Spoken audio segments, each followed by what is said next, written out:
Coming up next on the Wet Fly Swing podcast. Sadly enough, though, this book is dedicated to Brian Mancini, who is the soldier that I roomed with who eventually killed himself.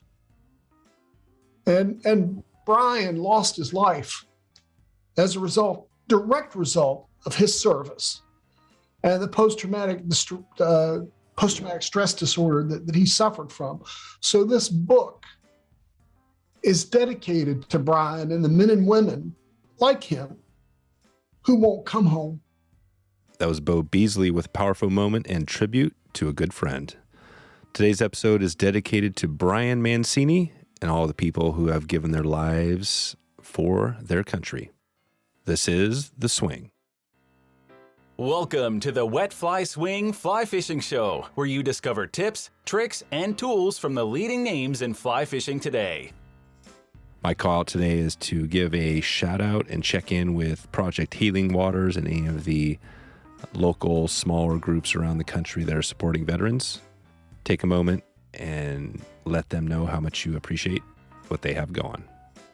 Today's episode is sponsored by Dalton at Country Financial, who thrives on helping families and community members through the power of education and proper insurance coverage.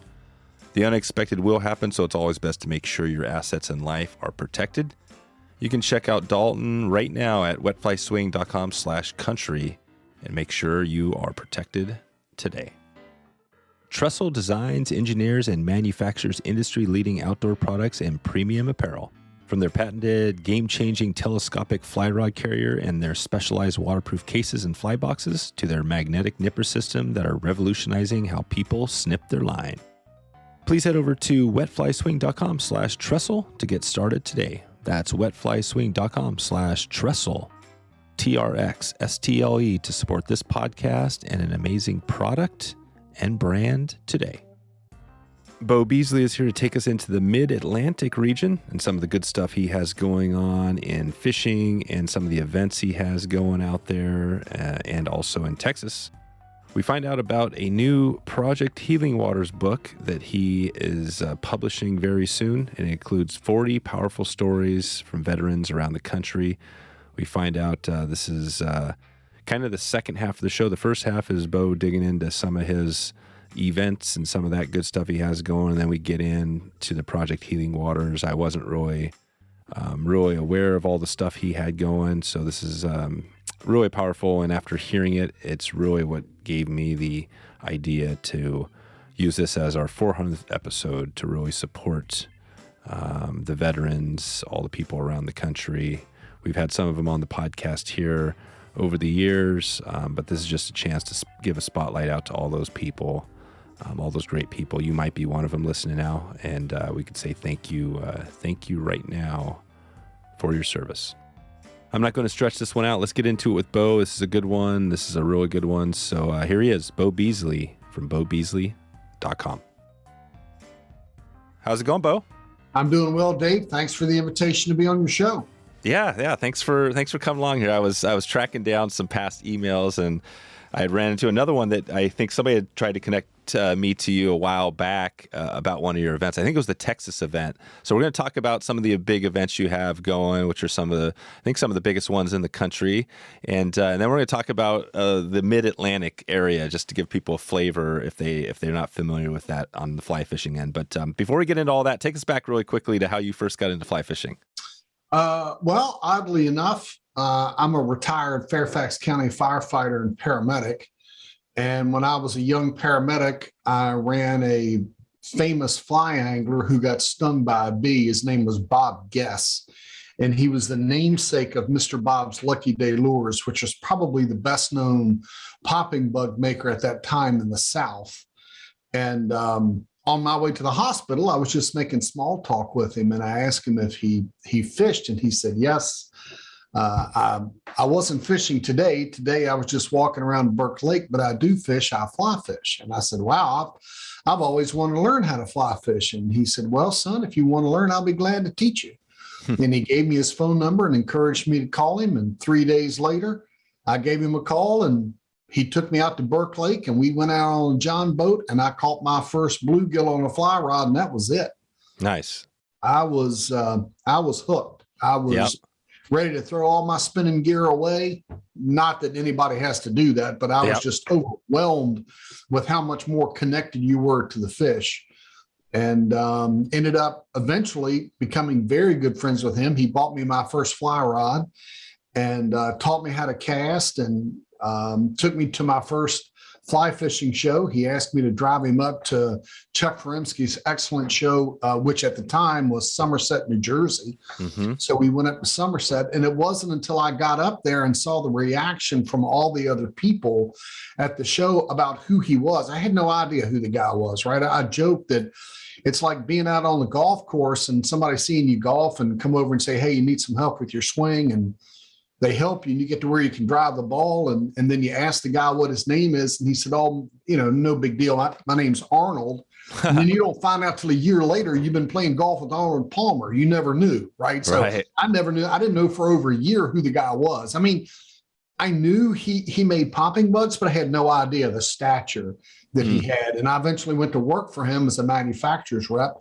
That's how I got into the industry and drove around all over the Mid-Atlantic selling his popping bugs. And then I picked up other manufacturers, as reps often do. And it was a perfect job because I worked full time for Fairfax County Fire and Rescue. And on my days off, I would visit fly shops. And that's how I got involved in the fly fishing and just totally became just completely overwhelmed with it. And there's still, it's an interesting sport. The more you learn, the more you realize how little you know and how much more there is out there. I'm constantly surprised by people that think I'm some kind of expert, and that's not true. I mean, I've written for a whole lot of fly fishing magazines and have written for some of the best known magazines in the country and have written a couple of guidebooks, but I joke that I could fill up 6 or 7 books about what I don't know compared to what I do know. And I just like being around other people who share the same passion. And, that's how I got into the sport. And then it kind of helped me because as a paramedic and a firefighter, you see a lot of ugly stuff, a lot of things that you wish you hadn't seen. And the fly fishing just allowed me to get on the stream and connect with the water and just be outside and enjoy the environment. And that's what I've been doing for years now. And I love it. And then the more I do it, the more I want to do it. Right. Yeah, it sounds amazing. And Furimsky, we had Chuck on and we talked about some of the history of those shows, how they started, way back in the day. And it's interesting because there are a few other shows and you have a couple of these events out there. When you look at, you think of what Chuck has going, right? He's got these events around the country. For somebody who hasn't been to, say, either Virginia, one of your events, or the Texas one, how are your events different than, say, Chuck's? First of all, I have to point out that Chuck and his son, Ben, do an excellent job, I think, of promoting the sport overall. My events are a little different in that the demographics are a little younger. And we also were heavy into instruction. So our demographics tend to steer a little younger. The Virginia Fly Fishing and Wine Festival is just outside of Richmond, Virginia. It's about 90 minutes from Washington, D.C. And there we have about 8 wineries. So the public comes in, pays their admission fee, and learns all they want to learn about fly fishing. And then they can go around and sample wine. And 2 years ago, we added a distillery. And prior to that, we were sponsored by Steamboat Brewery, which is a craft brewery out of Richmond, Virginia. So it's just, the concept. A lot of people become very, very intimidated by fly fishing. I think the industry's done a better job of trying to reach out to everybody in the outdoor community, but we still have the reputation of a sport that's only, it's very exclusive and only available to the top, 1% of the population. And, the only people that fly fish are college professors, and then they only fly fish for, brook trout. Right. With dry flies. Right. With dry flies only. Right.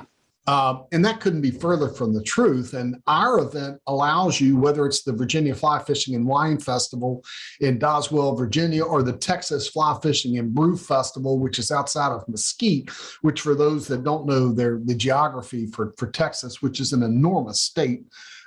Mesquite borders Dallas, so it's kind of in the north central part of the state. And the idea is you just come and experience fly fishing at a pace that you like. And if you want to take a free walk-up casting class with a bunch of other people that don't know anything anymore about fly fishing than you do, then you can do that. If you want to take a class with a limited amount of students and pay a fee and have something that's more highly structured, then you can do that. If you want to take an intermediate to advanced class, then you can do that. So we try, we can't be everything to everybody. But I tell people all the time, wherever you're at, if you're a beginner or you're an intermediate or you're an advanced, we have an instructor at our event who can take you to the next level, wherever that level is that you currently are. I'm known for two things. One is I work pretty hard and I'll change the direction of my event or a class on a dime, 180 degrees, if you can show me where I'm wrong. But the other thing or a way we can do it better.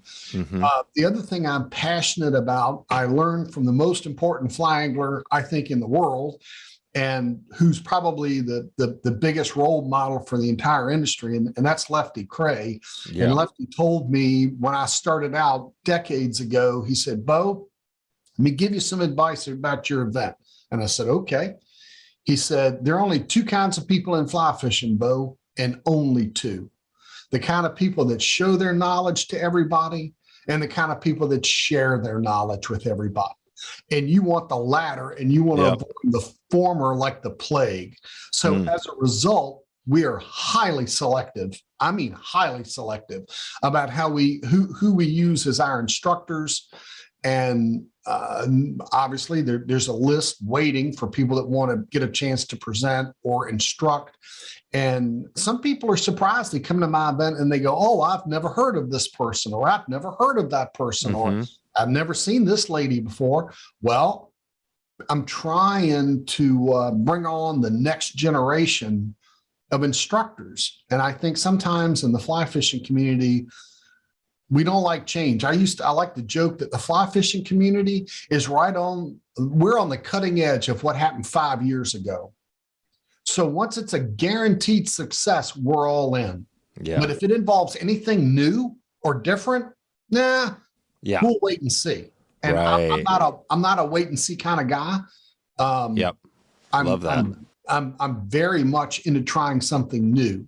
Yeah. And there's some inherent dangers with that. Some people, they don't like new, or they want to use, the same old techniques. And I've had instructors that have been at my events over the years, and most of them work out. Some of them don't. And the people that don't work out at my events, whether they be a super famous person or somebody that maybe isn't quite as well known, if they forget that they're there to help the public, they don't stay at my event for long.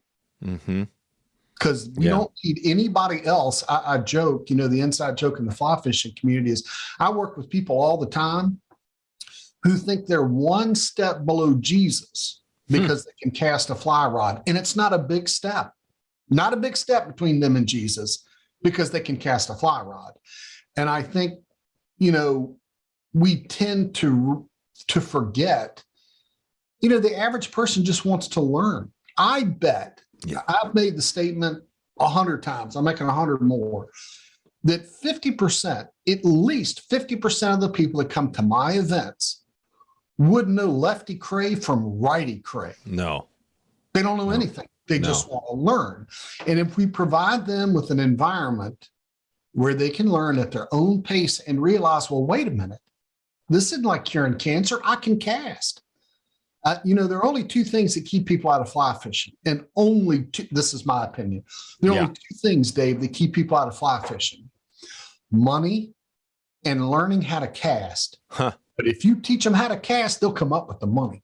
Yeah. If you Casting. teach people how to cast efficiently and effectively, you know, and it used to be back in the day that it cost $800 to get started, but now there's so many excellent beginner outfits that you can get a really good rod and reel and a decent fly line combined for less than $300.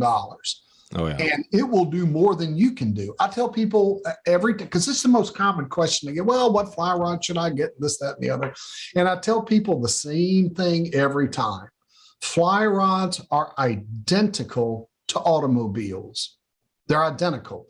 You can either get a Volkswagen or a Maserati. Both of them are going to take you there. The question is, how do you want to go? And probably the biggest misconception in fly fishing is that if you have a $300 fly rod and then you buy a $600 fly rod, you think you're going to be twice as good at casting, and that's not true. Yeah. You know? How do you get when the show I understand sharing the knowledge, right? So that's definitely what you want. What would be like showing the knowledge? What would be an example of that? How does somebody? Well, somebody who, for example, thinks that you have to have an $800 fly rod to be a real angler. If you don't have an $800 pair of waders, you're not really a fly fisherman. If you use streamers as opposed to dry flies, you're not really a fly. Gotcha. If you great unwashed go after smallmouth bass, or God forbid, you fish for carp, instead of dry fishing for rainbows on, the Madison. Well, you're not a real fly angler. And there are plenty of people. Here's what I think is crazy, and I've seen this multiple times, and maybe you have too. People who know nothing about fly fishing, and I mean, they barely know which end of the rod to hold. And yet they go out, they fly out to Montana and they stay at a lodge, or they go out with a guide and spend an ungodly amount of money and can't cast 20 feet. Yeah. And every guide I have ever known, every guide worth 10 cents, male or female, will tell you most of their clients can't cast. And if they spent $100 on a really good casting lesson or got some really good casting instruction, their ability to put the fly where it needed to be would go up dramatically, and then they would stay in the sport. I'm convinced people come in and come out of the sport because they don't know how to effectively cast. That's number one. But closely behind that, and maybe more important, they don't have anybody to go with. All right. And this is a sport that you need to be discipled in. This is a sport that you need somebody to take you under their wing and say, well, Beau, you need to consider this kind of fly for here. Let me give you an example. When I first started out fly fishing, all I knew were popping bugs. That's all I knew, because that's what I was exposed to, right? I didn't know anything else but popping bugs. So in April, I'm in the Rappahannock River in Virginia fishing for shad with what? Popping bugs, because that's all I knew. Now, you can imagine I caught a grand total of nothing with a popping bug for shad, right? Because they're popping bugs are on the surface and shad are towards the bottom. And then somebody came along and said, hey, man, you're supposed to be using subsurface flies. Here, let me give you a handful of, shad flies. And that changed my world. So it just, I like being around other people that want to share what they know and are secure enough in who they are that they don't have to talk down to you. The very first fly shop I went into was before I was a fly angler. The shop did not have a name that indicated it was a fly shop. And I made the unpardonable sin of coming in with a spinning reel and asking for help. And the guys in that fly shop treated me like I was a child molester. Oh, wow. Because I came in and asked for help with a spinning reel. Jeez. Because I didn't know. I mean, I didn't know the shop wasn't up, right? And I mean, they practically beat me. I mean, I've never been so poorly treated and talked down to. I don't know that I've ever had an experience, and it left an indelible mark on me. Yeah. I walked out of that fly shop and I thought, if this is what fly fishing is, I don't want to have anything to do with these people. Wow. And I'll bet you that fly shop is not around today. No, they're no longer in business. Yep. So the irony here is 30 years later, they're out of business. And I have written 2 books about fly fishing and run 2 of the largest fly fishing events in the nation. Yeah. I mean, go figure. Right. How did that start with, you got Virginia and Texas. Which one of those started first in that process? So Virginia started first, and now we're going into our 22nd season. Wow. So 22nd season in Virginia. When?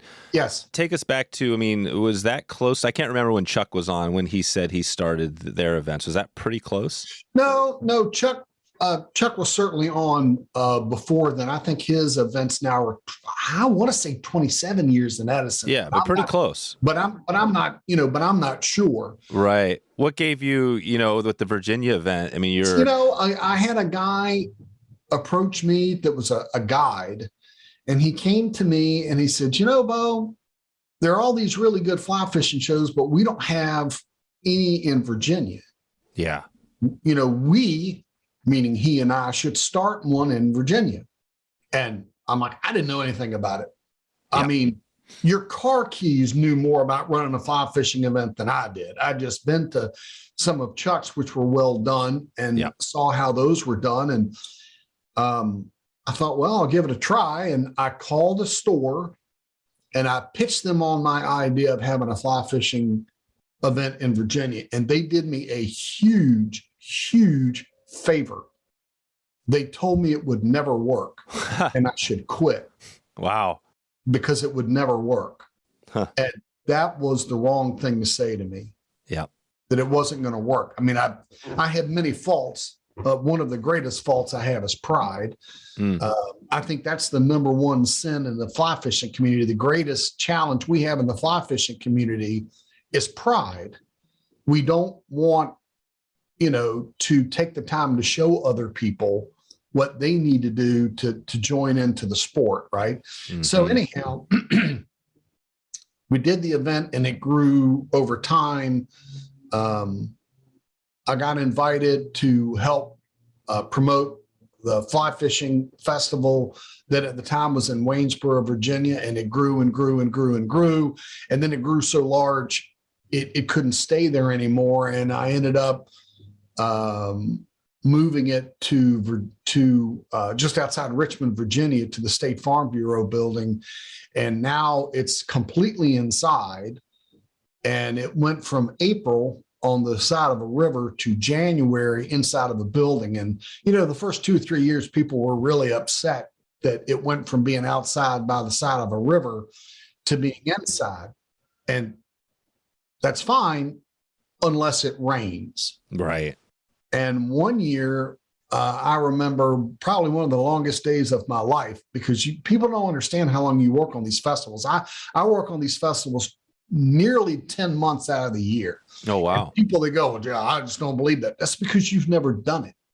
And you don't know what it takes, because you have to sign for the building a year in advance. Yep. And I got news for you. They're not going to let you reserve that building on a handshake and $30. Nope. Right. And they get their money no matter what happens. So anyhow, one year when it was outside, we literally had a hurricane. Literally.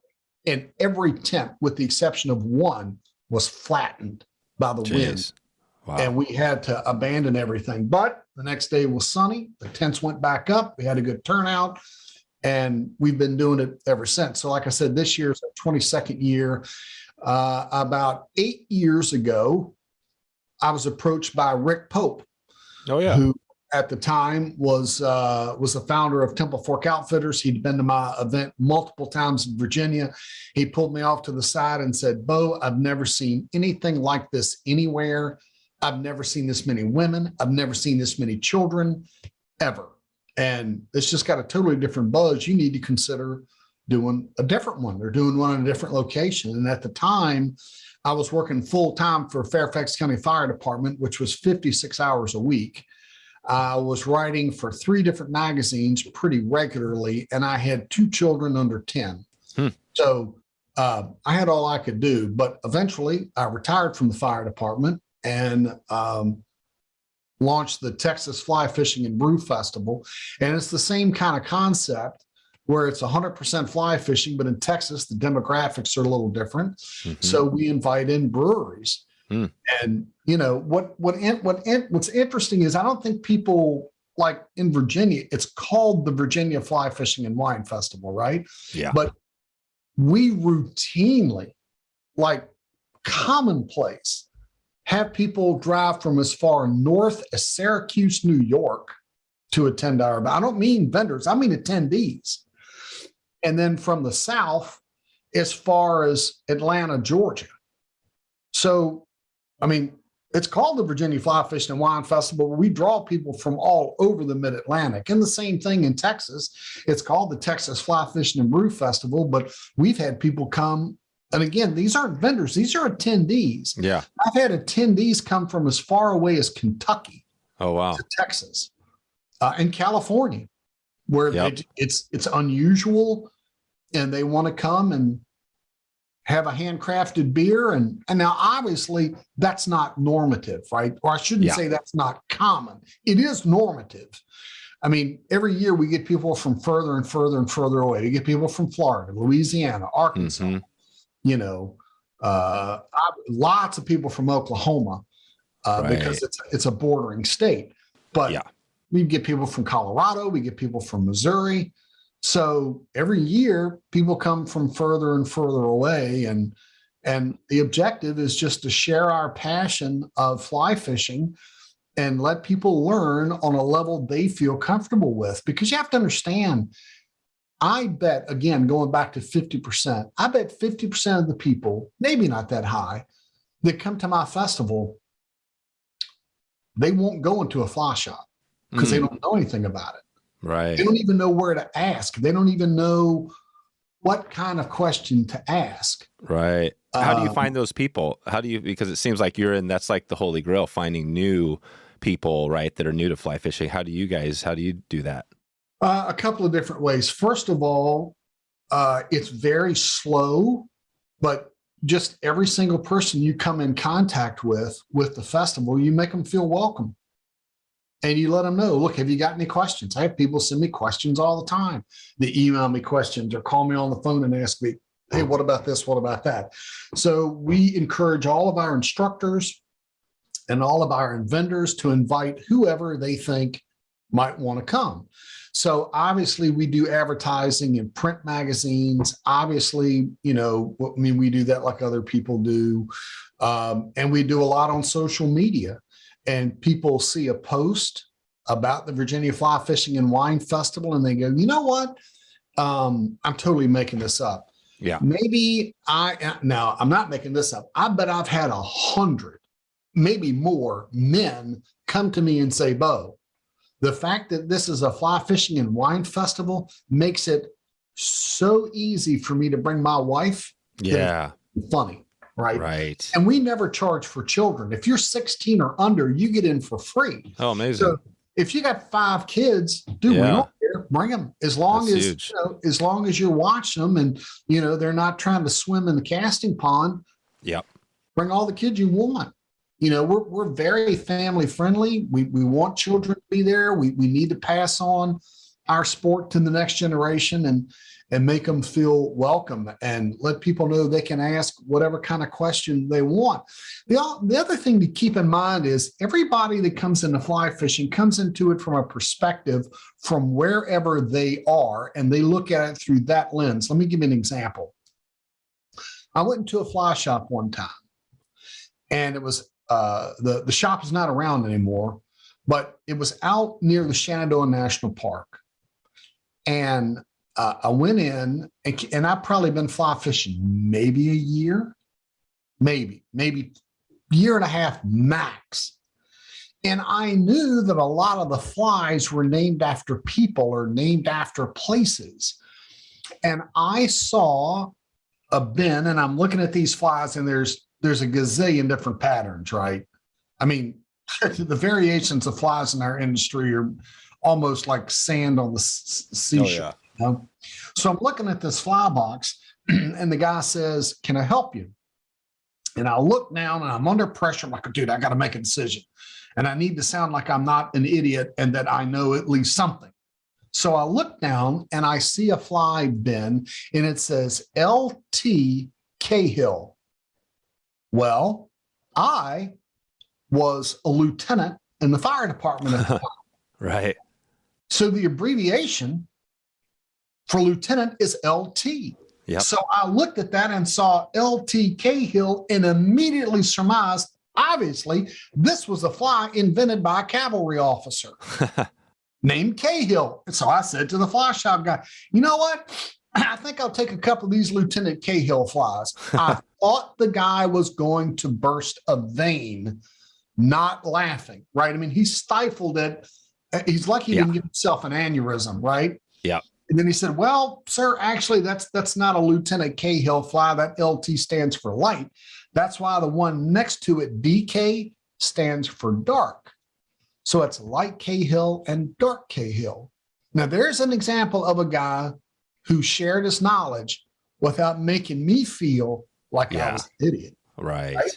And it had a profound, that interaction had just as important and just as strong as impact on me as the fly shop that talked down to me like I was a 5-year-old because I asked for help. Yeah. Gotcha. So, and I tell people when I'm giving talks, you know, that there are only two kinds of flies that float and them that don't. Yep. That's it. They either float or they don't, right? And then there are endless variations of that. And what we have to understand when we're talking to the public or dealing with the public is they don't know. And we need to help them understand that this is a sport that they can get involved with, that they can enjoy and find peace and solitude in. And remember that there was a time when we didn't know anything either. So today's episode is sponsored by Togens Fly Shop. Togens Fly Shop provides superior quality products at a great price. They have also a great YouTube channel that you can check out right now with new fly tying tutorials each week. Togens also has you covered if you're looking for unique in-house products, and they also support many of the great brands out there that you know and trust. It's been fun connecting with Justin and the family over the years now, and it's been really cool. A great local fly shop. Togens is also offering their fly tying box, where they send out materials at a regular cadence where you don't even have to think of it. You just open the mailbox, and there's your Togens pack. And I recently made an order through Togens, and the experience is always perfect. They've got you covered if you ever have questions or need any help, whether that's a YouTube tutorial or connecting with them personally. Since 2005, Togens has been over-delivering on customer service, and it's time for you to check out Togens Buzz for yourself. You can head over to wetflyswing.com/Togens right now to check out their diverse selection of products today. You support this podcast by clicking through that link to Togens online. That's Togens, Togens. Okay, back to the show. You noted Rick Pope a while back. We had him on in episode 158 quite a while ago, a few years ago, and he talked about some of dug into the history there. It's interesting. So on your shows, so who would be, if you think about, say, Texas or Virginia, some of the names of people that are kind of your, I think Chuck calls them his celebrities, right? Who are those people? Do you have similar folks that are kind of leading? Yeah, we try to hire different people. We tend to not say celebrity because to me that kind of separates you from the average guy. Yeah. Let me give you an example of somebody that I think would be a classic role model, in my opinion. Probably one of the best known fly anglers in the country, if not the world, is Tom Rosenbauer. Yeah. And Tom will be in Virginia and he'll be at Texas. Tom Rosenbauer would no more talk down to someone who asked him a simple question than he would, try to, run over a kid on a tricycle. Right. It's just not in his nature to talk down to people. And instead, he tries to bring them up to wherever they need to be. And I've seen him do that in a number of occasions. One time, he shocked me, and he kind of put me on the spot and made me feel good at the same time. I was at an open house for Mossy Creek Fly Fishing, which is in Harrisonburg, Virginia. It's owned by Colby and Brian Troe. And it's probably one of the best known fly shops on the East Coast, not just in Virginia, but the East Coast. And these guys are constantly knocking themselves out, reaching out to other people. And they had an open house. This was several years ago, probably 10 years ago. And I'm sitting in the audience, and Tom Rosenbauer is a guest speaker, and he's lecturing on fly patterns. And he's talking about this, and he's talking about that, and he's talking about the other thing. And then he looks out into the crowd, and I'm sitting there, and he said, and Beau, what do you think about that? What would you use in this particular case? And it was like E.F. Hutton. Everybody in the room turned and looked at me, and I gave some kind of answer. But that's an example of someone who doesn't feel like they need to put themselves on a pedestal to feel confident about themselves. Let me give you another really good example of somebody who is like that. In Texas in particular is Pat Dorsey. Oh, yeah.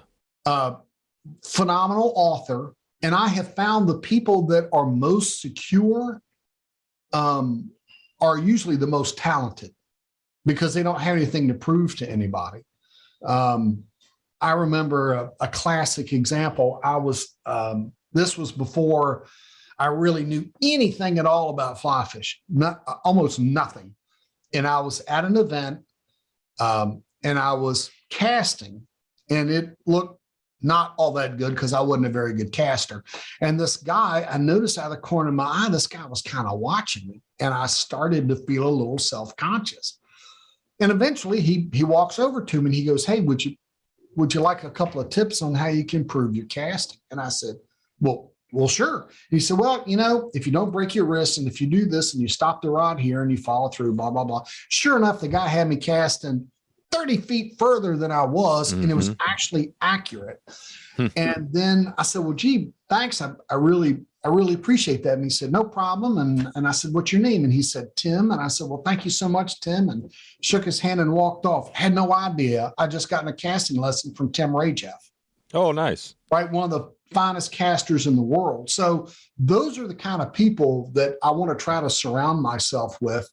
But you don't have to be like super famous. You probably like us, we've done, we're above, I think we're close to 400 episodes now, and we've had, Pat and Tom and all the greats on, but sometimes the best episodes are even, the people that maybe you don't know of as well, right? Because they bring a different spin to it. It sounds like that's kind of what you guys do at your show a little bit. You might have Tom on, but you might have somebody on that you've never heard of that's equally as talented.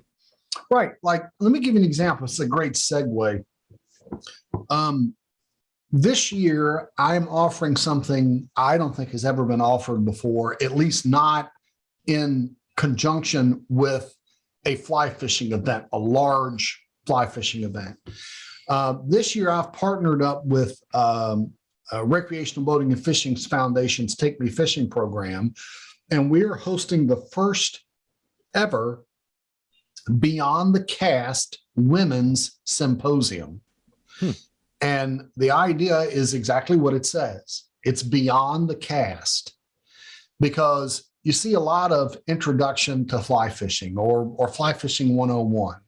Well, but not more intermediate to advanced classes. And last year I was challenged by a woman in the fly fishing community. She said, "Beau, I think your events are great. I feel really welcome here. I feel very included and feel like I'm part of the event. But I think something's missing in the industry. I think we need to be offering more intermediate and advanced classes for women, and nobody's really doing that."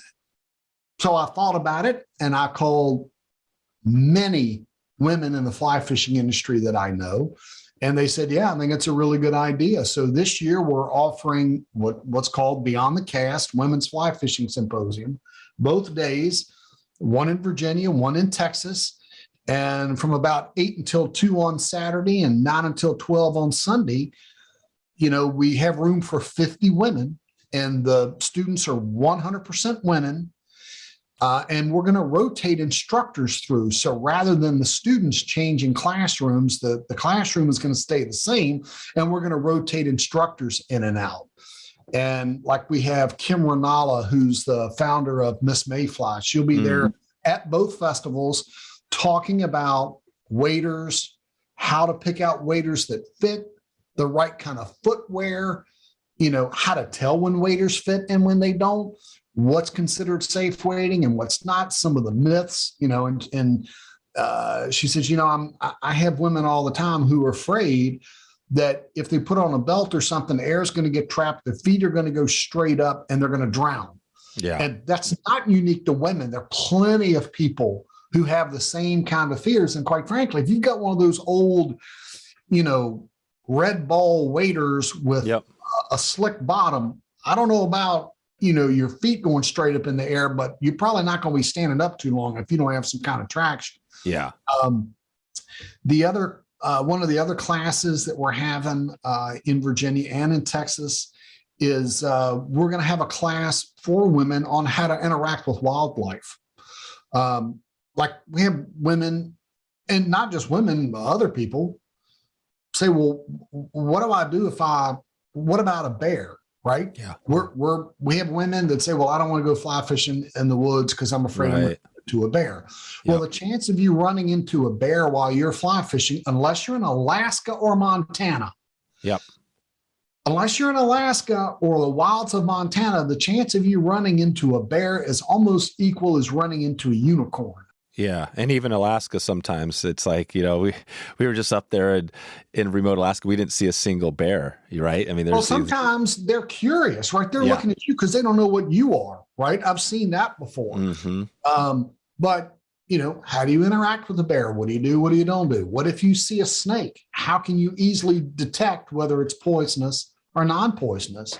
What do you do? How can you easily identify poison ivy and poison oak and that kind of stuff? So I've got a couple of game wardens or conservation police officers from Virginia that'll be teaching a class in Virginia. And I have a similar class being taught in Texas. So not by the game department, but, because people are interested in that kind of stuff. We're going to have a class on how to be a savvy shopper, right? Picking out fly boxes, picking out rods and combo outfits, and just general knowledge that's beyond just learning to cast. Right. And we're going to have, technique classes in Virginia. We're going to have Charity Rudder, who has been a fly fishing guide, I believe, for more than 20 years. And her and her husband have written a couple of books about fly fishing in the Smoky Mountain National Park. She's going to be giving a class on trout tactics. And, so that's what I was kind of thinking. I think it would be cool to, maybe if we segue in a little bit more into your area, maybe if we focus on Virginia. I was kind of thinking about this because you've written some books, right? And you've written in some magazines on that part of the area, the Mid-Atlantic. And let's start off with the book. Let's talk about that really quick, and maybe that'll get us into that area. Talk about the books that you have out there, or the book, whatever focuses on that part of the country. My first book was or is called Fly Fishing Virginia, No Nonsense Guide to Top Waters. And it's put out by No Nonsense Guidebook Series out of Arizona. And interestingly enough, I wanted to fish Mossy Creek, and I had a guidebook with me. I was driving up and down the road with the guidebook in my hand and could not figure out how to access the river. And I must have spent 30 minutes driving up and down, following the map, and could not find a place to park, could not find public access. And I got really angry, and I threw the book down on the floorboard, and I said, I'm a dumb fireman, and I can come up with something better than this. And that's exactly what I did. And of course, at that time, I'd driven all over the state because I'd been a manufacturer's rep. So I'd fished all kinds of places. And I thought, I bet there are plenty of guys like me and plenty of gals that just want the basics. How do you get to this river? Where do you park? And what are some of the flies that you should use? And what's the closest fly shop? So I did that. And in Virginia, I did 30 locations, warm water, cold water, salt water, and basically where to park, Mm-hmm. who are some of the guides I recommend, and what kind of fly should you use at different times of the year. I tell people, I give you the blueprint and the walls and the windows, but you have to put it on the roof and finish the house yourself. I'm not going to give you, I don't give away any secret honey hole spots. But I tell people, here's a good place to park. And then you go discover the river on your own. And because you got to do a little research yourself, right? As you well know, Dave, there's some days you've been to the river where you knew you were going to do well and you didn't do so hot. Yeah. And other days you came there and you're like, well, kind of sketch. Don't know how it's going to be today. And you have an awesome day. Yeah. So, you just got to get out there. And one of the cool things about the book is if you go to, let's say, the Rapidan or whatever, Mm-hmm. I give you the next closest place in the book. So if you go to the Upper Rapidan and it's blown out, it gives you the next closest place in the book where you can go.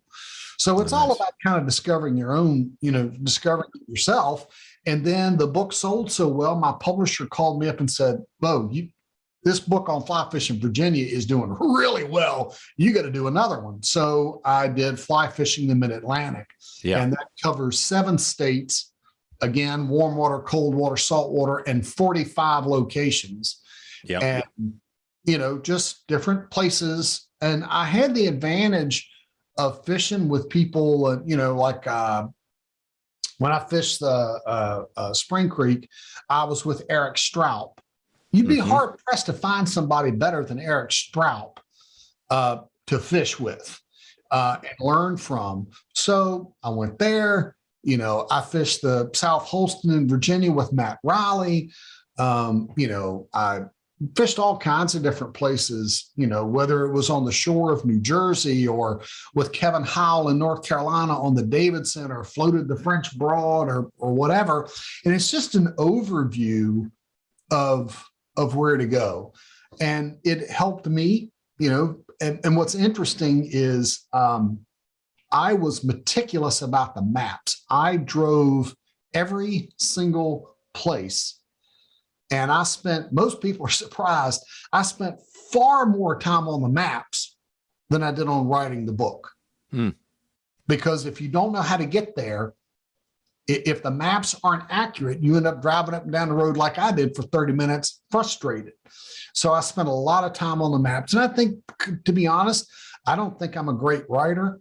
I think it's the fact that the guidebooks are straightforward. They're full color. They come with maps and they give you fly recommendations. Yeah. That's why the book sells well. Right. That is And nice. then thank God, if everything goes right in March of 2023, that's about 3 or 4 months from now, my latest book or my next book will come out, and it has nothing to do with it has a lot to do with fly fishing, but it's not a guidebook. Mm-hmm. It's about veterans. And I had the distinct pleasure of being introduced to Project Healing Waters in the very, very, very beginning. I've probably been associated with the organization for almost 15 years. So I was on the front end, and I remember, I can tell you exactly where I was sitting. I was in the bottom of SunTrust Bank in Warrenton, Virginia, at my Rapidan TU meeting, and a guy named John Colburn was there. And John was a retired soldier and lived actually in the soldiers' home in Arlington. And he was the first one to tell me about Project Healing Waters. And he explained the concept to our chapter. And I remember thinking, this is one of the best things I have ever thought of, and it'll never work. It'll never work because it just makes too much sense. I'm glad I was wrong. And I have spent years with 2 programs primarily. The Project Healing Waters program in Fort Belvoir, Virginia, run by Bob Gartner, who's the program lead, and also the program in Quantico, Virginia, at Marine Base Quantico, who was headed up at the time. The program lead was Marty Laxberg, and it's recently, in the last year, transferred to Jim Benzinger, who's now the program lead there. Mm-hmm. And this book chronicles the story of about 35 veterans and volunteers from the Army, the Navy, the Air Force, the Marine Corps, and how these people got involved in fly fishing and their journey. Some of them were fly anglers before they went into the military and then found Project Healing Waters, but the overwhelming majority were people that were injured. And then when they got back to the States, had fly fishing help them in their recovery. And one, of course, the biggest misconception and about Project Healing Waters is people think, oh, it's about taking guys and gals fly fishing. No, no, it's not. Fly fishing is nothing but a catalyst. Project Healing Waters is an organization about relationships, and fly fishing is just icing on the cake. And I have been honored, and I mean that completely, to the fullest extent of the word, meeting these men and women. Not all of the other misconception is that everybody in Project Healing Waters, were injured on the battlefield. And that's not true. Project Healing Waters will take any veteran, whether you served in Vietnam or you served in Afghanistan last week. If there are plenty of people who are involved in the program that were involved in motorcycle accidents or came down with some kind of illness that affected their ability to walk, and Project Healing Waters came alongside them and helped them connect with other people. And Project Healing Waters is the epitome of sharing with people what you know, and introducing them to fly fishing. And it's a magnificent organization. The name of the book is going to be Healing Waters: Veteran Stories of Recovery in Their Own Words. And it is, it's not an easy read. You're not going to pick this up with a cup of coffee and start at page 1 and read through 30 pages or 40. No, I don't think that's going to happen. You might, but you'd be a different kind of animal than I am, because this is, I hear you. This is it's pretty tough stuff. And I've spent the better part of by the time I will have finished, almost 9 years off and on, because I just couldn't sit down and write it. And the first 2 years, I don't know what I was doing. Honestly, I interviewed some people and wrote, and my wife, who's the secret weapon to my success, she edits everything I write. I tell people the same thing, whether I'm at a club or at a show out of town somewhere, or signing books at a fly shop. Oh, I read your article on this or that, or I really like this. And I'm like, look, dude, if you saw my article in the original crayon before my wife edited it, you wouldn't be nearly as impressed. Yeah, you got a good person. That's cool. I hear you what you're saying. I'm reading a book similarly. Well, it's probably a lot different, but The Body Keeps the Score, and it's about PTSD, right? People with PTSD, right. And there's a lot of examples in there about what that's like. Obviously, soldiers, things like that. We had Joe Jackson on, who you might know, Sergeant Bass Fisher, and he was on the podcast. He explained, he just had a heart attack, and he's a young guy. Right. I remember reading about that. Yeah. Yeah. So he talked about his story. We didn't even dig deep into it, but I know, Project Healing Waters basically saved him, right? So it's a powerful thing. And, I appreciate you doing that, because it's not, I know, an easy thing to do. And that book sounds like, for you, was this the sort of thing where you interviewed a lot of people as well and then told those stories? Yes. So the way it worked, so first I kind of just casually interviewed guys and gals and asked them some questions. And this is how it relates back to my wife. And I wrote up what I wrote, and I'd been working off and on for like 2 years on it. And I gave it to my wife to read. And I said, hey, read this manuscript, read what I've written about these guys, and let me know what you think. Well, 4 or 5 days went by and she didn't say anything. So finally I asked her, I said, hey, what did you think about that stuff? And she said, well, it's pretty good, which means it's horrible. Yeah. And I said, well, what's wrong?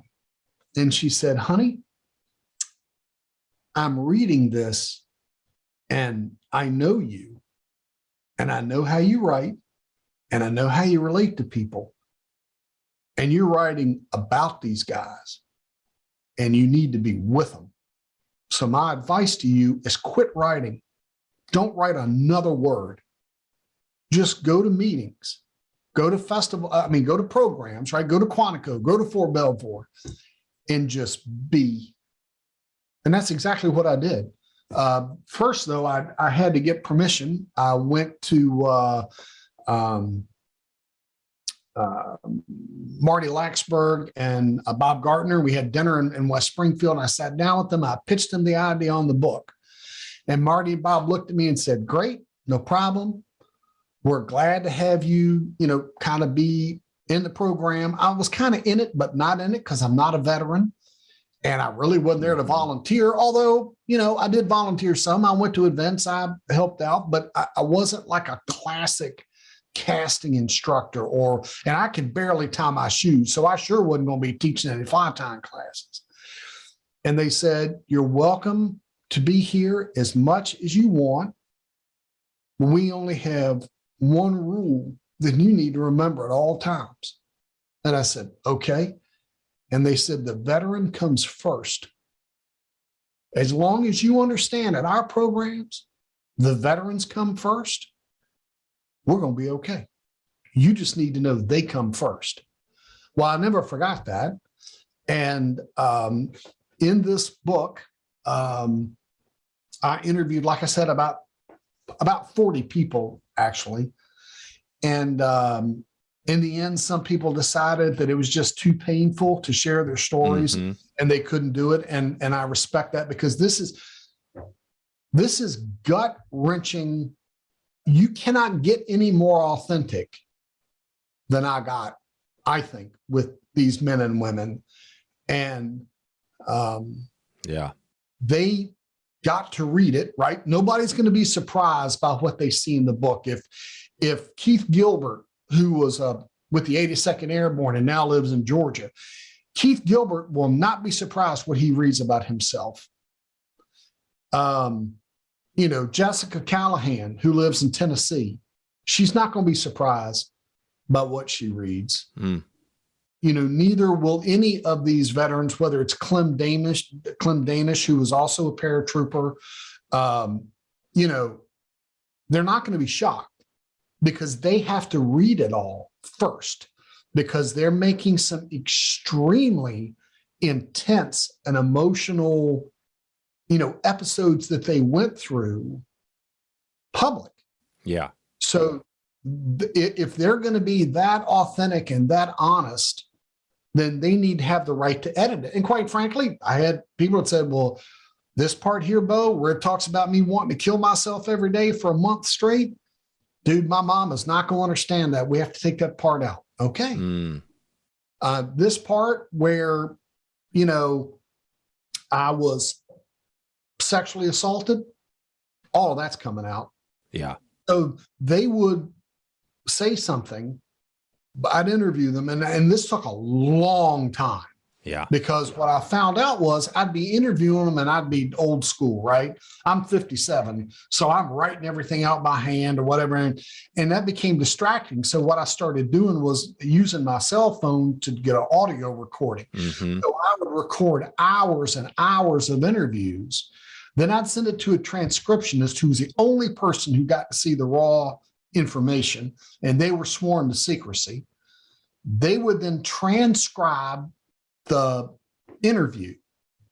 Then I would have to compile the narrative based on the transcript and write it, then submit it to the warrior and let them read it and make a correction. Maybe I had the forward operating base wrong, or I misspelled, the base they were at, or I had the wrong name for the firefight or whatever, right? Because I dealt with everything from, Jerry Myron, who was a Vietnam era dog handler, to people who, fought in Desert Storm or saw what happened at the World Trade Towers and then enlisted in the military.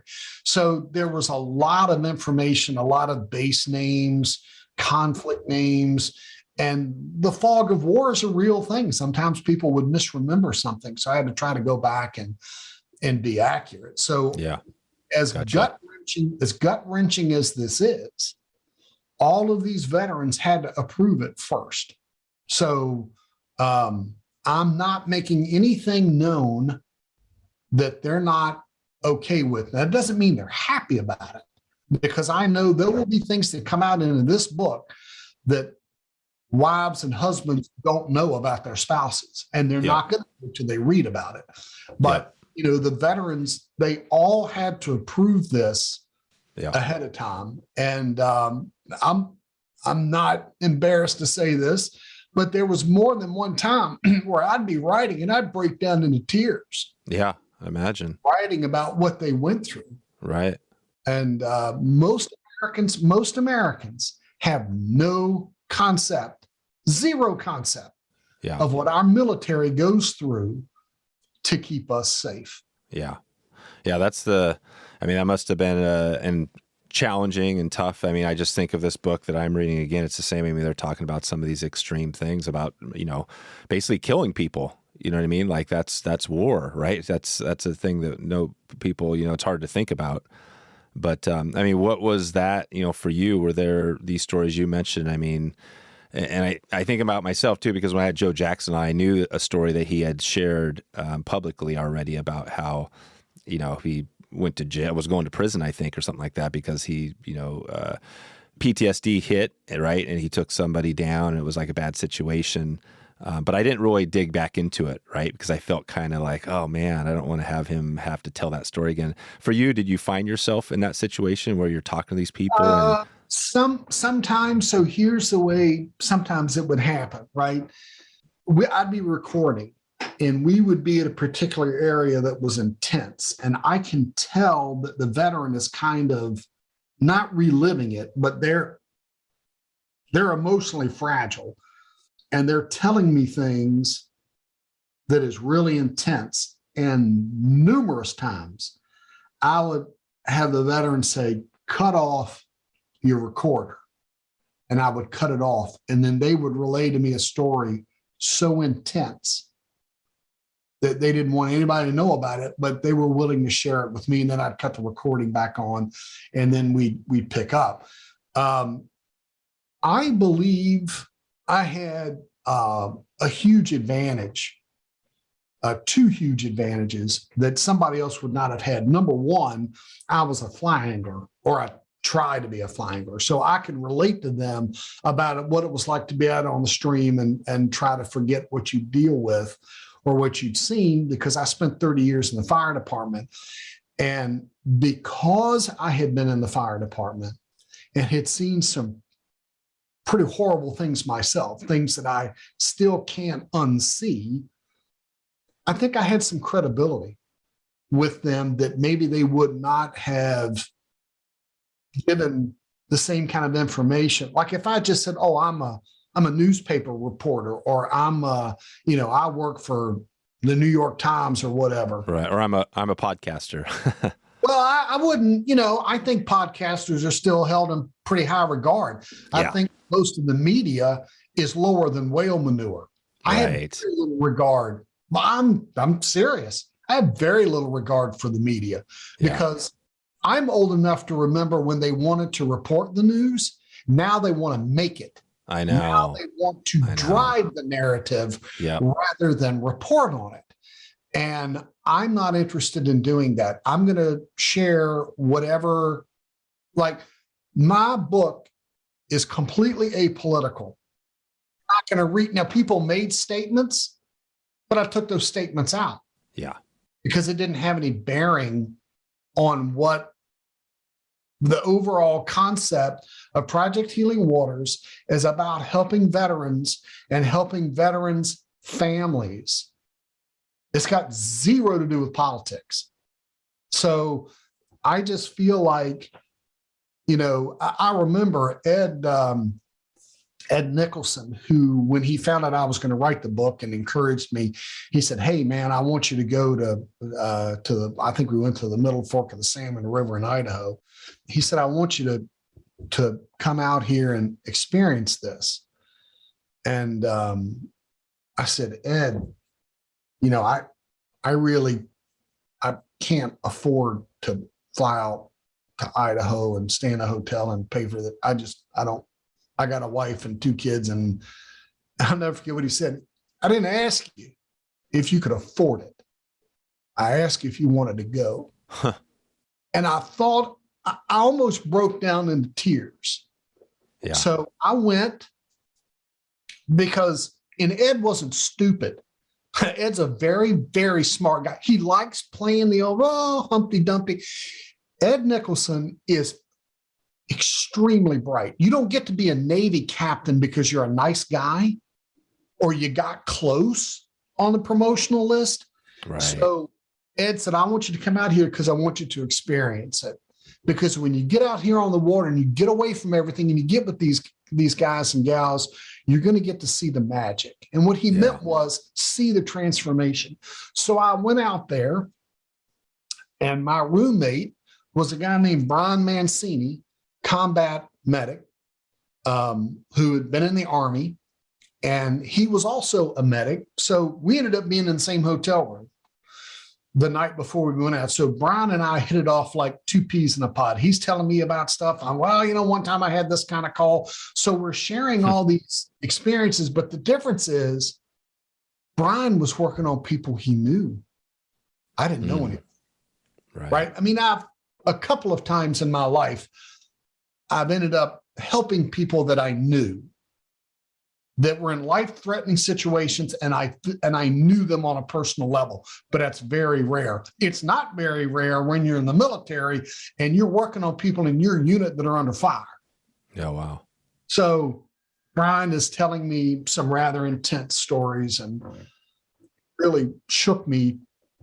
And we went on and had a great time, had a great trip. I met many other people, some of whom went on to be in the book. And we're standing at the edge of the river. I'll never forget this. We're about to launch, and everybody's introducing themselves. Hi, my name's Bill.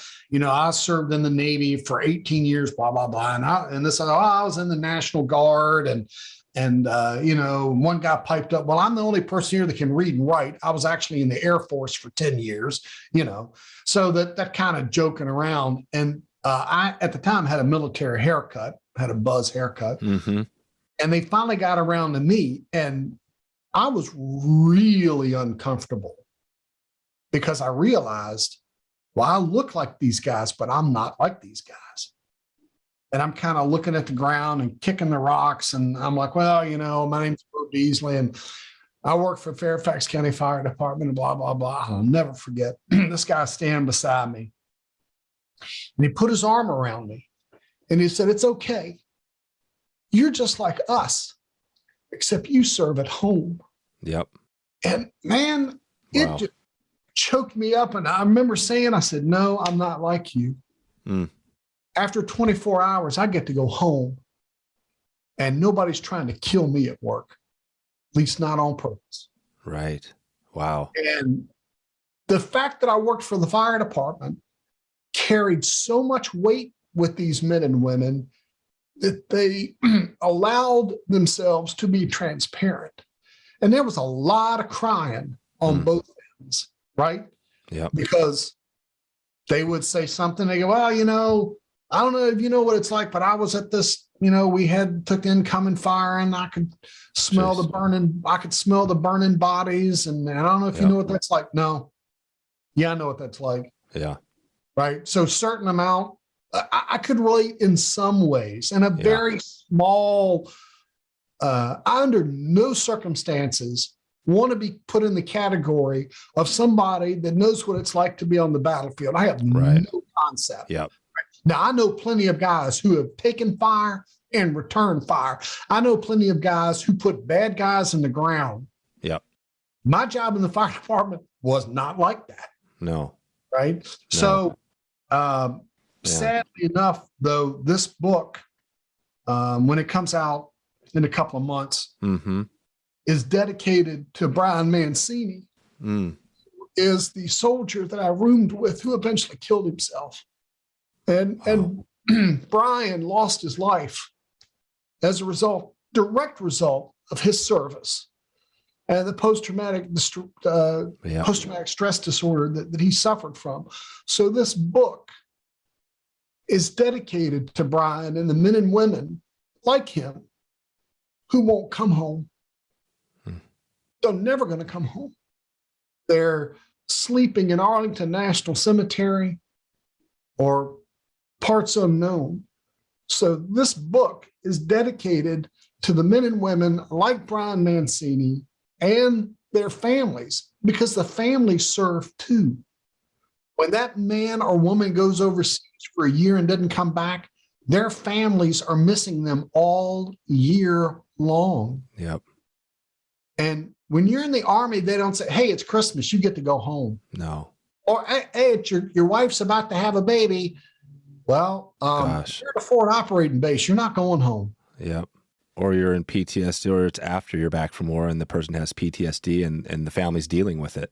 Right. Or I got one better than that. Well, or I shouldn't say better than that. Yeah. How about this? How about you were a police officer and then you went into combat and you saw so much bad stuff that when you came back, you can't carry a gun anymore. Yep. Not because you're afraid to carry a gun. You're not. And you're not afraid to do your job. You're afraid that you're going to be put in a shoot, don't shoot situation, and you're going to shoot. Perhaps at a time when you should. So there are people, men and women, I know both, who've lost their careers. Exactly. Because after their service, they could not go back to doing what they were doing. Plus, in our society now, we're so eager to demonize the police over anything. I know. I would be a police officer. You don't have enough money in the world for me to be a police officer or to have one of my children be police officers, because they're being scapegoated now for everything. And I can tell you, I worked with plenty of good law enforcement officers who now are just under the microscope. Yep.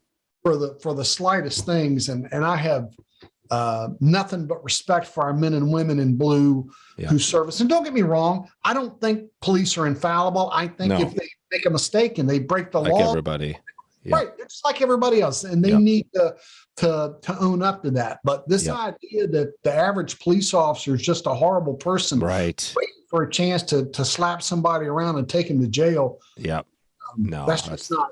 I think that's the extreme. That's the extreme. And I will say, back to what you just talked about there, I mean, that just brings a tear, to your eye. I mean, I think probably everybody listening here is feeling that, because, like you, I mean, I go back to 9/11, and we could talk war, which is the extreme level. But again, you were one of those people, right? Or people like you were on the ground at 9/11.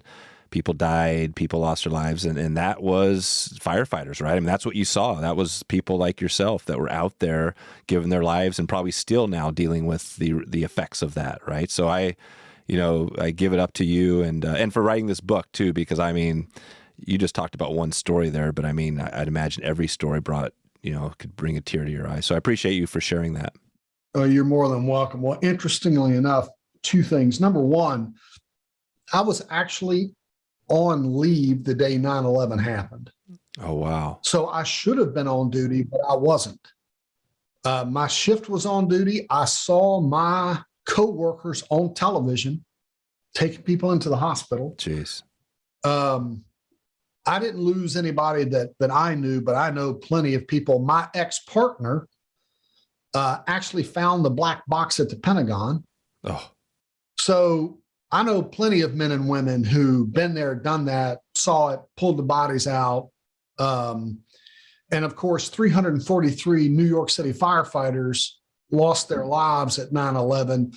And I don't think people understand how many more firefighters and police officers killed themselves afterwards because they just couldn't deal with what they saw, or and I'm not saying anything that's out of school, recovering alcoholics.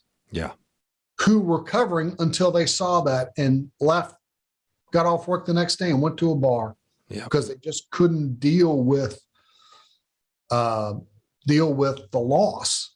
And, it wasn't just the firefighters, it was guys that died in the Port Authority police officers too, that died at 9/11. And you know, I often wondered, I thought, God, why wasn't I at work? For the longest time, I felt guilty. I really did. How come I wasn't at work that day? Right. And then I have to be honest, I think the good Lord allowed me not to be at work that day, because I think if I had been at work that day, I would have probably, I don't know that I would have recovered. Yeah. And I don't say that, I don't say that lightly. I have my own issues with post-traumatic stress disorder. And there were times where, I mentioned in the book where one particularly traumatic call where was probably the most stressful call I've ever run in the fire department, which involved a life-threatening injury with a fellow coworker where I was so traumatized, myself and coworkers were relieved on the spot and sent home. I ended up receiving psychiatric care afterwards because I kept having nightmares and I was reliving incidents that I had been on years before that were kind of tucked in the back of my mind and would come out of Pandora's box, so to speak. But I'm at peace with that now. Yeah.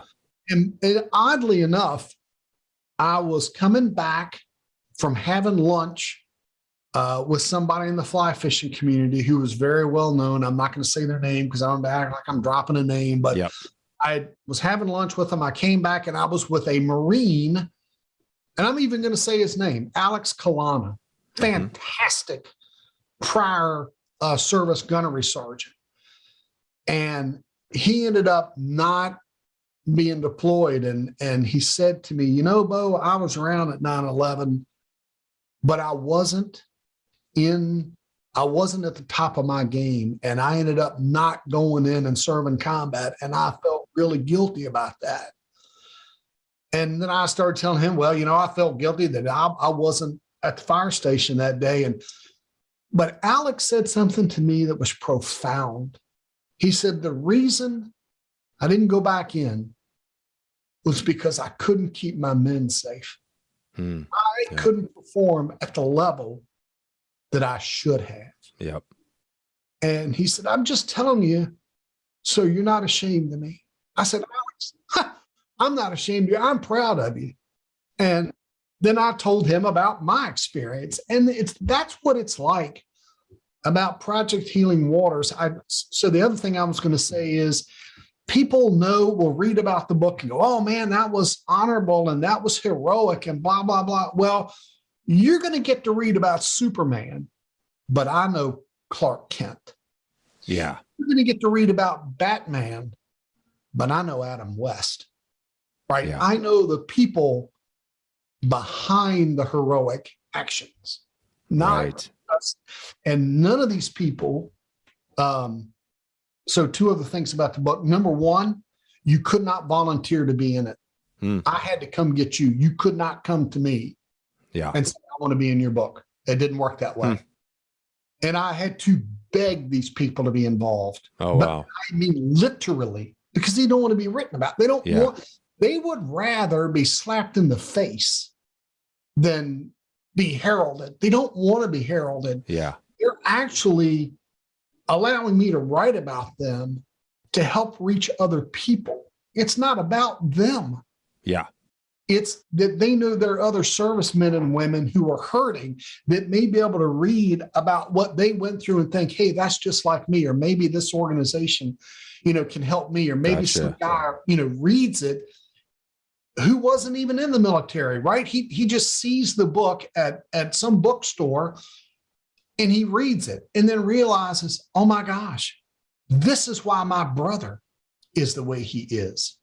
This is why my sister exactly is, or why my dad can't, like in the fire department. And I mentioned this in the book.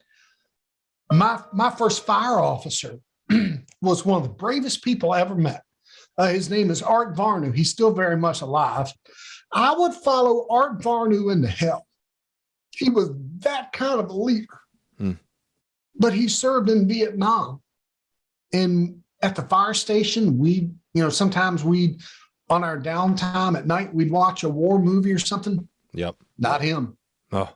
He couldn't stand it. He would come in and go out. That's it. right? And he never really talked about his service. But Wow. that level of leadership that I saw Art Varnu command, not because he wanted you to salute him, because he was such a good leader, you wanted to follow him. And that's why these programs work, because program leads like Bob Gardner and like Marty Laxberg and like some of these other men and women that aren't as well known, they're such great leaders. They are so sacrificial. That's what Project Healing Waters is about. Yeah.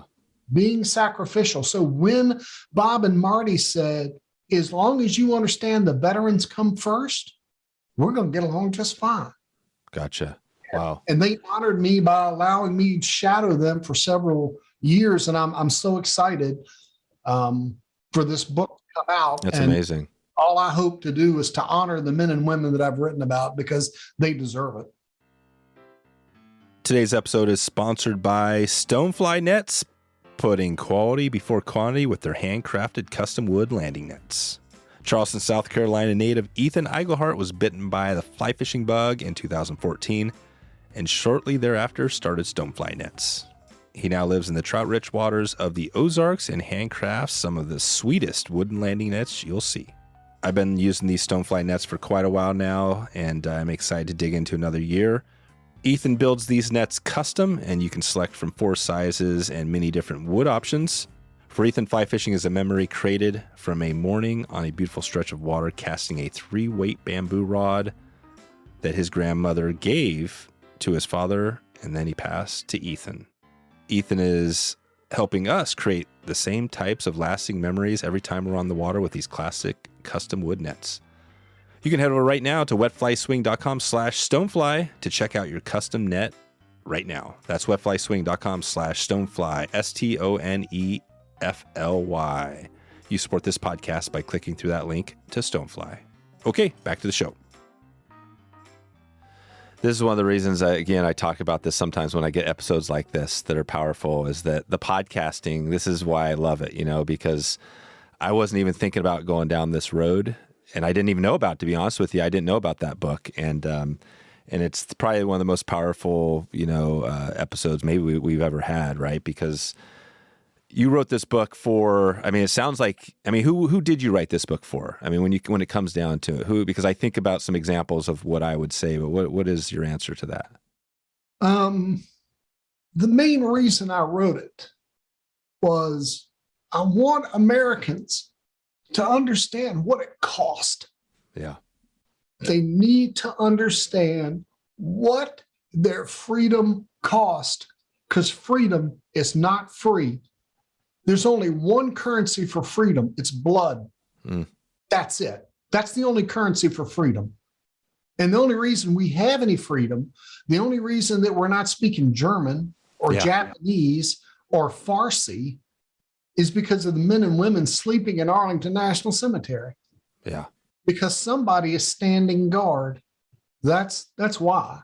And I wanted to honor these men and women who I feel lucky just to be around, right? Just to know who these people are. And when you read what they've gone through and how humble they are,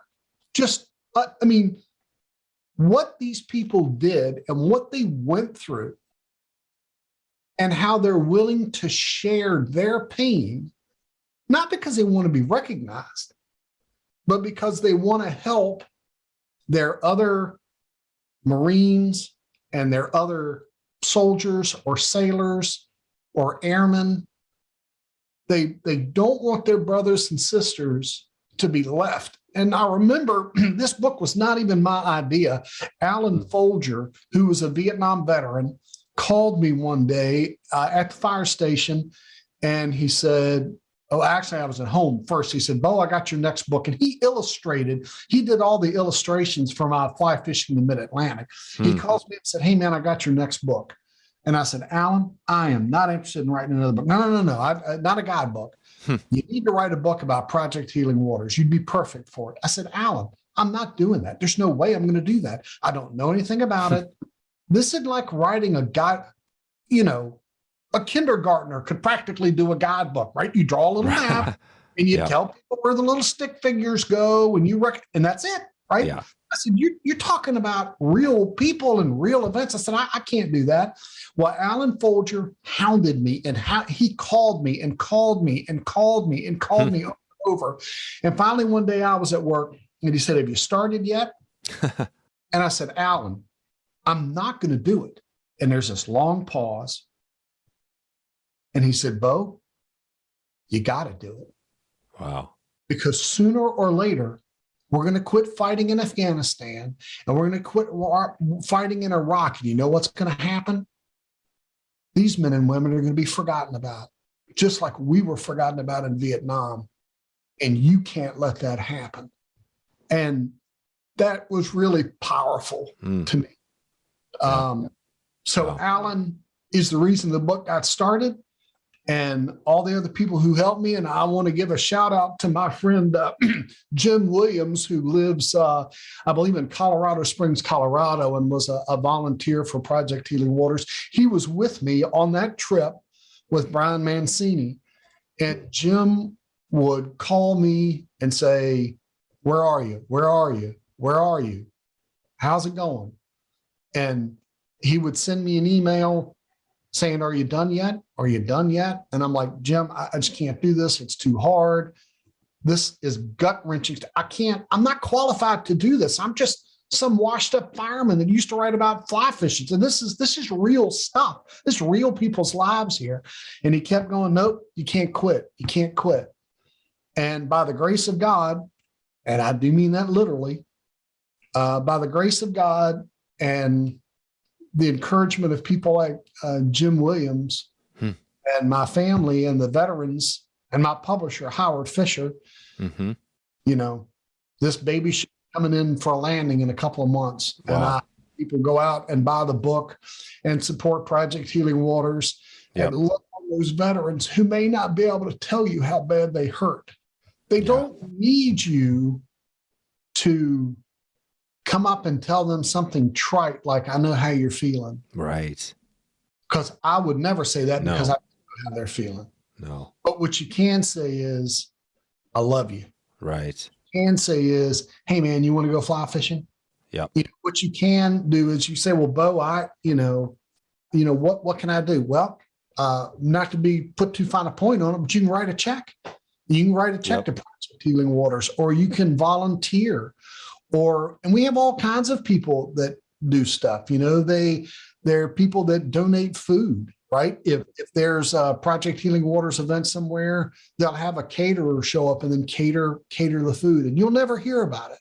Most people in Project Healing Waters, whether it's veterans or staff, they do not want to be recognized. They want to help other veterans. And when you have a veteran, and I know of cases myself personally, where because of Project Healing Waters, the veteran is out now in the community, where before they were at home by themselves and did not leave their house unless they went to a doctor's appointment for a decade.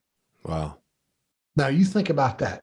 Yep. How hurt do you have to be to come home from the military and then not leave your house for 10 years? Jeez. Right. And I talked to veterans. I mean, there were stories that I couldn't put in the book or for whatever reason didn't make it. I remember interviewing this one veteran and I asked him, I said, how do you know when you're going to have a bad day? Or tell me what a bad day is for you. And some of it you don't want to hear. Right. But when you have a veteran that says, Beau, I know it's going to be rough when I'm up at night patrolling my house with a firearm. Jeez. And this person was in Vietnam. Yeah. And they're still struggling. So one last misconception clear up. A lot of people, when they go into the military, and I have personally seen this, going into the military makes them, right, they become confident, they become organized, they become disciplined. That's why so many employers want to hire former military people, right? Because they're all about getting the job done. Yeah. So these men and women are not victims. They're victors, not victims. And it's really encouraging and quite humbling, because I have seen men and women wade out into the water in waters that I would be afraid to go into, or cast better with their left arm, which is not their dominant arm, because their right arm is missing, and cast better with their non-dominant arm than I can on purpose.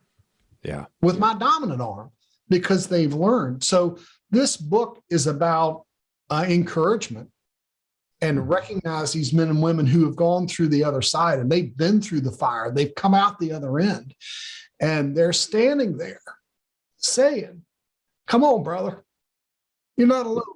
Yeah.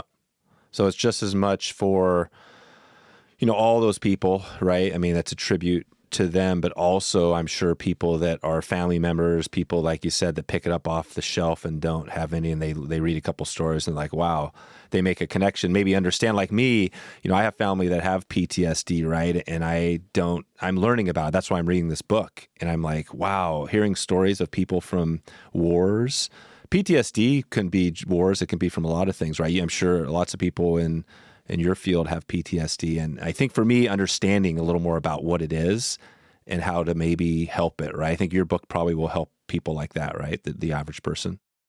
Well, I hope so. It's written for the average person. It's not, it's not a medical textbook. I mean, There'll be some medical jargon in there, but it's just about, the average soldier, sailor, airman, Marine, dare I say average, because most of these men and women in the armed services have committed so much of their life because they believe in service. And this is my way, to honor them and to honor their families, because the world is a lesser place because Brian Mancini isn't in it anymore.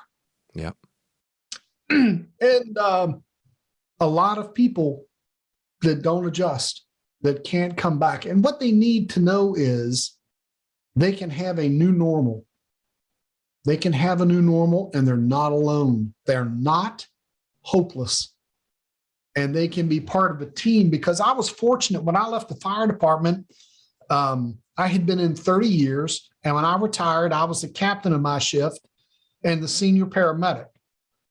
And the last day at work, my wife and kids came and got me, and the alarm came in, and that fire truck went out without me on it, and I cried. But I went out under my own terms. There are plenty of people that were on the battlefield, and when they woke up, they were in a hospital. Yep. And their career was over. Yep. Right? They wanted to do 30 years. They wanted to climb the rank structure. And as I heard one guy say, all I ever wanted to do was lead other Marines. I can't do that anymore. Right. And I'll learn from people that are just phenomenal leaders despite what's going on in their lives. I think of John Mazingo, who's a combat injured Marine. I think of people like Duke Davis, combat injured sniper. I think of, Tamar Franklin, who was a volunteer or had been a volunteer up in New Jersey. I mean, these are just wonderful human beings, men and women who have given so much of themselves, and they're pretty much unsung and people don't know about it. So the objective of this book was to honor these men and women and to honor the volunteers like Jim Williams, that are standing there encouraging people on the sidelines saying, you can do it. And they can do it. I have seen myself, people go from you thinking, man, that guy or that gal's in really bad shape. You can tell. And then see him a year later and not believe you're looking at the same person. Oh, wow. Yeah. You just wouldn't believe, because it's not the same person. No. But they can't do it by themselves. No. They need support. Yeah. And I wanted to encourage these veterans, encourage the volunteers, and to honor the husbands and the wives and the sons and the daughters and the caregivers who are there day in and day out.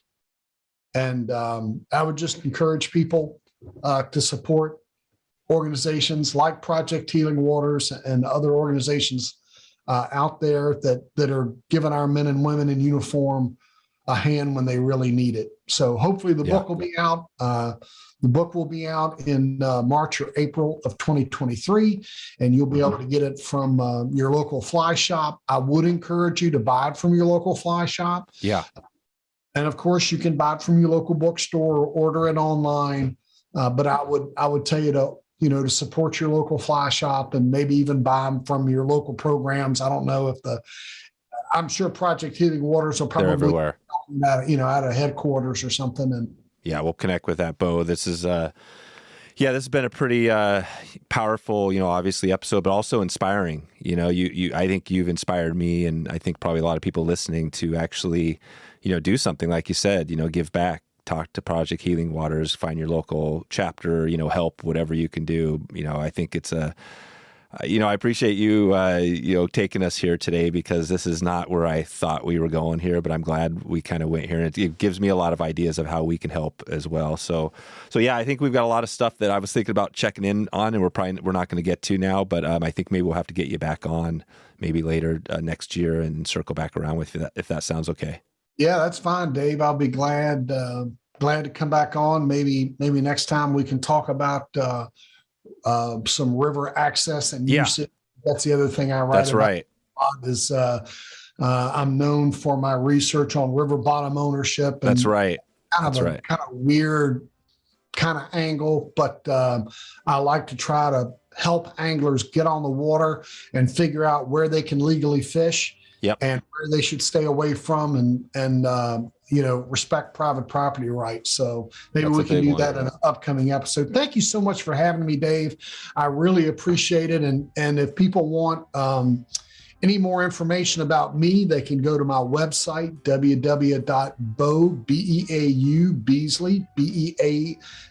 Beasley.com. And the same thing, they can check us out at the Virginia Fly Fishing and Wine Festival at vaflyfishingfestival.org, or our sister program, the Texas Fly Fishing and Brew Festival in Mesquite, Texas.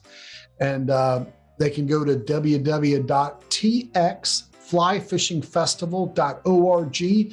I encourage people to come out. It's a lot of fun, and we can introduce you to the greatest sport the good Lord ever helped create, fly fishing. That's right. All right, Beau, thanks for all your time today, and we'll talk to you soon. Thank you, Dave. So there we go.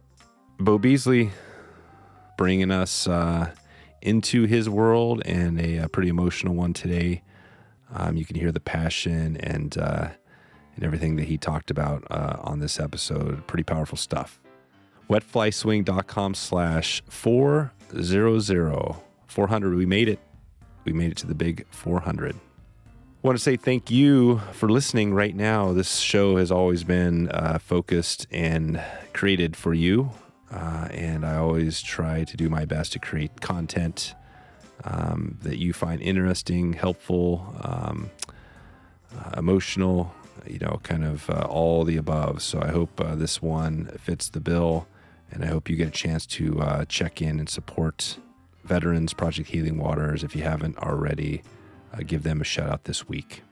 I'm going to give one more shout out to all the men and women around the country, all the veterans, everybody who's given their lives, who are dealing with PTSD and lots of things like that. I just want to, again, give one more shout out. This is our way of doing it on the podcast. And I also want to say I recently finished a book about my great uncle. I believe this is my grandma's brother, Jack Ingram, who had a pretty amazing life in the Navy. And I read about basically his life, and his son wrote this book, and it was really a great book. It talked about his rise in the Navy, and pretty much up to the highest levels. And so anyways, this is my way of saying thanks to Jim Ingram, who wrote the book, and Jack. And again, it's my little connection. I've never served, so I guess this is my way of kind of giving a shout out to all those great people out there. All right, your call to action today is to reach out to Project Healing Waters or one of the other more local vet groups that are supporting vets around the country. Or if you find a veteran or see somebody out there, just give them a hand, shake their hand, say thank you for your service. And I'm going to leave you with the words from my great uncle. That's my good turn for the day. That's Jack Ingram. That's what he used to say as he would go around. He would try to do a good deed each day, and that's my good deed for the day.